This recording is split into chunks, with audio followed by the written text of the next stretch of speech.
Students, welcome to my channel. आज का जो टॉपिक है बहुत ही एक्सक्लूसिव, बहुत ही इम्पोर्टेंट टॉपिक है कि आफ्टर बी फार्मा क्या करना चाहिए। ज्यादातर स्टूडेंट्स मुझसे पूछते हैं कि मैम बी फार्मा के बाद हम कहाँ जाएं, क्या करें कि हमारे करियर के लिए अच्छा रहेगा। तो आज का जो टॉपिक इसी के ऊपर है। आप लोग इस वीडियो को पूरा अच्छे से देखना। तो जब आप इस वीडियो को पूरा अच्छे से देखोगे तो आपको सारी चीजें क्लियर हो जाएंगी कि बी फार्मा जो कोर्स होता है 4 साल का 4 इयर्स का कोर्स है, उसको करने के बाद आपको कहाँ जाना चाहिए तो आपके कैरियर ग्रोथ के लिए।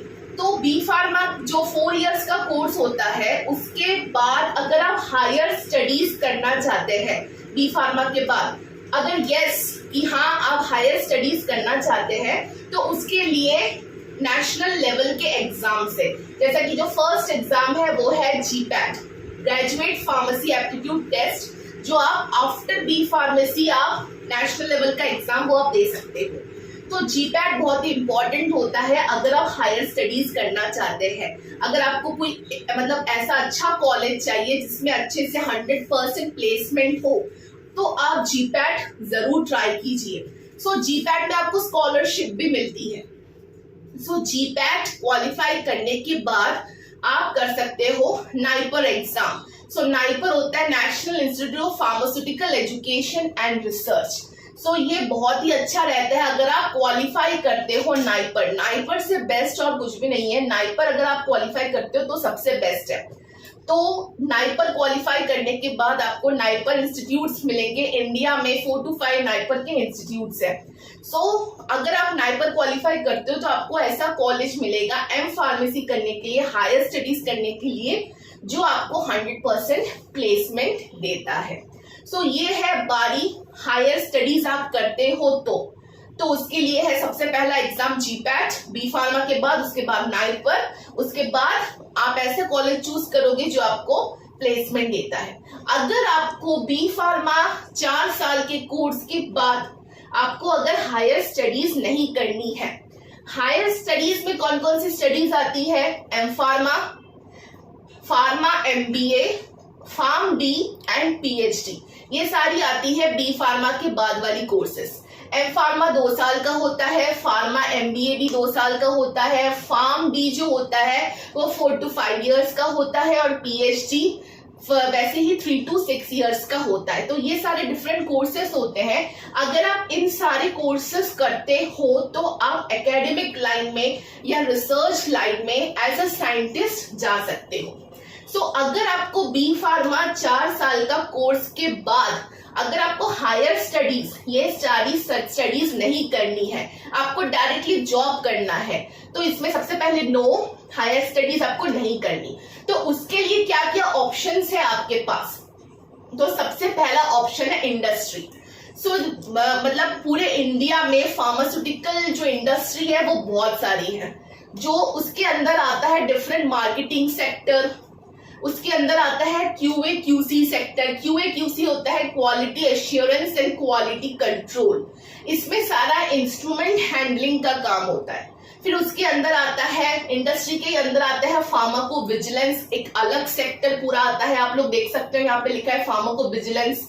फिर आता है क्लिनिकल रिसर्च सेक्टर, प्रोडक्शन, आर&डी का मतलब होता है रिसर्च एंड डेवलपमेंट। अगर आपको बी फार्मा के बाद हायर स्टडीज नहीं करनी, डायरेक्टली आपको जॉब करना है, तो उसमें आपके ये सारे ऑप्शंस रहेंगे। तो क्यूए क्यूसी जो होता है quality assurance and quality control, उसमें जो कैरियर ग्रोथ का जो स्कोप होता है वो बहुत ही हाई पे होता है, क्योंकि आपको सिर्फ इंस्ट्रूमेंट हैंडलिंग सीखनी है। सबसे पहले ट्रेनिंग प्रोग्राम रहेगा, आपको ट्रेनिंग दिया जाएगा 3 to 6 मंथ्स का ट्रेनिंग। उसके बाद जैसे ही आपका ट्रेनिंग पीरियड खत्म होगा तो आपको क्यूए ऑफिसर या तो क्यूसी ऑफिसर दिया जाएगा। सो सबसे पहले जो पोस्ट रहता है वो क्यूसी ऑफिसर का रहता है, क्वालिटी कंट्रोल। मतलब जो भी टेस्टिंग होती है, इंस्ट्रूमेंटल एनालिसिस वाली जो टेस्टिंग होती है, जो आप टेस्टिंग करोगे इंस्ट्रूमेंट्स में, जो एनालिटिकल इंस्ट्रूमेंट है उसकी टेस्टिंग करने के लिए जो ऑफिसर्स होते हैं उसको बोला जाता है क्यूसी ऑफिसर्स। फिर उसके बाद आपको प्रमोशन दिया जाएगा। तो क्यूसी के ऊपर होता है क्यूए, क्वालिटी एश्योरेंस। क्यूए का काम क्या है, क्यूए ऑफिसर या क्यूए साइंटिस्ट का काम क्या है कि जो क्यूसी वालों ने जो इंस्ट्रूमेंटल एनालिसिस किया है क्या वो सही किया है या नहीं, उसको एश्योर कौन करता है, क्वालिटी एश्योरेंस ऑफिसर। तो अगर आपको अपने कैरियर में हाइक चाहिए, ग्रोथ अच्छी चाहिए, सैलरी अच्छी चाहिए, तो क्यूए क्यूसी अच्छा ऑप्शन रहेगा आपके लिए आफ्टर योर बी फार्मेसी। तो उसके लिए आप ट्रेनिंग ले सकते हो, जहां पे जो इंडस्ट्री के अंदर क्यूए क्यूसी डिपार्टमेंट है अच्छा, वहां पे आप जाके ट्रेनिंग लेके आप उसी में अपना ग्रोथ आगे बढ़ा सकते हो। तो ये हुई बात क्यूए क्यूसी की। दूसरी जो सेक्टर है फार्मास्यूटिकल इंडस्ट्री के अंदर, वो होती है फार्माकोविजिलेंस। फार्माकोविजिलेंस मतलब क्या होता है, जैसे कि आप लोगों को पता होगा रोज कुछ ना कुछ नए मॉलिक्यूल ऑफ ड्रग्स रिलीज होते हैं। मतलब एक मॉलिक्यूल, जो ड्रग का जो न्यू ड्रग है उसको मार्केट में आने के लिए 12 इयर्स तक लग जाता है। तो ऐसे रोज कोई ना कोई ड्रग मार्केट में न्यू ड्रग आ रहा है। तो वो न्यू ड्रग पेशेंट के लिए कौन कितना साइड इफेक्ट्स है, उसके एडवर्स इफेक्ट्स क्या है, उसको लेने के बाद पेशेंट को कोई एडवर्स इफेक्ट या साइड इफेक्ट फील हो रहा है या नहीं, इसका जो पूरा डॉक्यूमेंटेशन डाटा है वो कौन करता है, फार्माकोविजिलेंस के अंदर जितने भी ऑफिसर्स आते हैं वो। सो आजकल जो डिमांड में है फार्मास्यूटिकल इंडस्ट्री में, वो फार्माकोविजिलेंस भी बहुत अच्छी डिमांड में है, जिसमें आपको अच्छी सैलरी की हाइक मिल सकती है।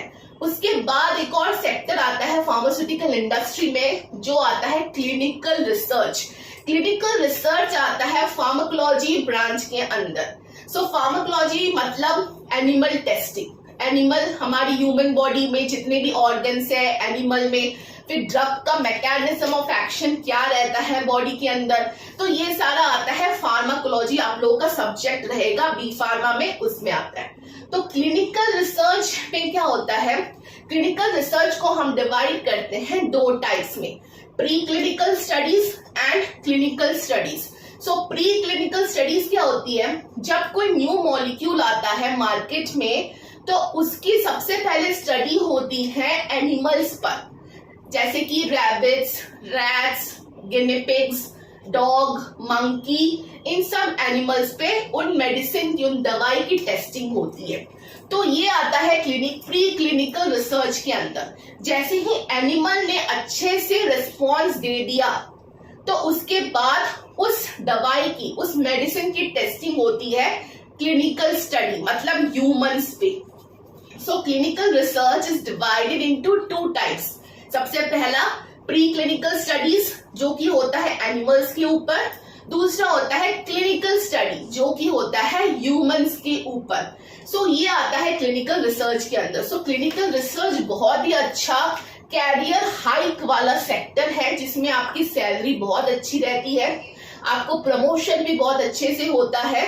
तो ये जो तीन मैंने आपको बताया, इसमें बहुत ही अच्छे कैरियर के स्कोप आप लोगों को हो सकते हैं, QA QC department, pharmacovigilance department and clinical research department. अब बारी आती है नेक्स्ट डिपार्टमेंट इंडस्ट्री में, जो कि बहुत ही कॉमन है और बहुत ही इंपॉर्टेंट भी है, जो है production department. So production department में क्या होता है, जितने भी फॉर्मुलेशंस हैं, जैसे कि सॉलिड डोजेज फॉर्म में था capsule, tablet, liquid dosage form में है syrup, suspension, emulsion, and then semi solid में है जेल, फिर जेल के बाद ऑइंटमेंट, क्रीम, ये आप लोग सबने पढ़ा है फार्मास्यूटिक्स में। तो उनका जो फॉर्मुलेशन, उसका जो प्रोडक्शन, उसका जो बनने का पूरा प्रोसेस, वो रहता है प्रोडक्शन डिपार्टमेंट के अंदर। तो प्रोडक्शन डिपार्टमेंट के अंदर जो प्रोडक्शन ऑफिसर है, तो वो पूरा देखते हैं कि अच्छे से फॉर्मुलेशन हो रहा है या नहीं, टैबलेट अच्छे से बन रहा है या नहीं, जितना क्वांटिटी में टैबलेट को बनना चाहिए उतना बन रहा है या नहीं। तो ये पूरा काम रहता है प्रोडक्शन डिपार्टमेंट का। नेक्स्ट जो डिपार्टमेंट आता है वो है R&D, जिसको बोला जाता है research and development. Research and development में क्या होता है, जो न्यू मॉलिक्यूल आती है मार्केट में उसका अच्छे से रिसर्च और उसका डेवलपमेंट अच्छे से हो रहा है या नहीं, मतलब ये थोड़ा रिसर्च वाला लाइन आ जाता है R&D वाला सेक्टर। सो ये सारे सेक्टर्स होते हैं फार्मास्यूटिकल इंडस्ट्री में जो सबसे मेन होते हैं सेक्टर्स। उसके बाद डॉक्यूमेंटेशन वाला भी अलग सेक्टर रहता है। तो इन सेक्टर्स में से आप कोई भी एक सेक्टर्स जो आपको अच्छा लगे वो आप चूज कर सकते हो, लेकिन इन सारे सेक्टर्स में से जो सबसे इम्पोर्टेंट है, जो आप बी फार्मा के बाद जाके अच्छे से अपना सैलरी हाइक कर सकते हो, वो है QA/QC department, pharmacovigilance department and clinical research department. So ये सारे चीज होते हैं जब आप बी फार्मा कंप्लीट करते हो। तो बी फार्मा कंप्लीट करने के बाद ये सारे ऑप्शंस है। अगर आपको हायर स्टडीज करनी है तो आप GPAT एग्जाम दें। अगर आपको हायर स्टडीज नहीं करनी, डायरेक्टली इंडस्ट्री में कंपनीज में जॉब करनी है, तो आपके पास ये सारे ऑप्शंस है।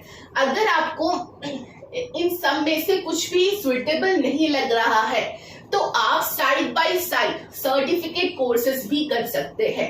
आजकल मार्केट में बहुत सारे सर्टिफिकेट कोर्सेज मतलब मिल रहे हैं, जैसे कि आप ट्रेनिंग प्रोग्राम लेते हो 1 मंथ का, 2 मंथ का, 3 मंथ का, उस हिसाब से आप लोगों को सर्टिफिकेट प्रोवाइड किया जाता है जो आप अपने रिज्यूम में ऐड कर सकते हो। तो कौन कौन से सर्टिफिकेट कोर्सेज में आते हैं, जैसे कि क्लिनिकल रिसर्च जो है उसका भी सर्टिफिकेट कोर्सेज आप कर सकते हो, फार्माकोविजिलेंस का भी सर्टिफिकेट कोर्सेज आप कर सकते हो। उसके साथ ही साथ आजकल in silico modelling, molecular docking, ये सब आर्टिफिशियल इंटेलिजेंस, फिर 3D मॉडलिंग, इन सारे का भी आप सर्टिफिकेट कोर्सेज कर सकते हो, जो आपको बहुत ही अच्छा रहेगा अगर आप फ्यूचर में फार्मास्यूटिकल इंडस्ट्री में जाना चाहते हो। तो ये सारा जो है कंप्लीट आपको समझने के लिए कि आफ्टर बी फार्मा आपको क्या क्या करना चाहिए। सो अगर आपको ये वीडियो पसंद आई हो, so please like, share and subscribe.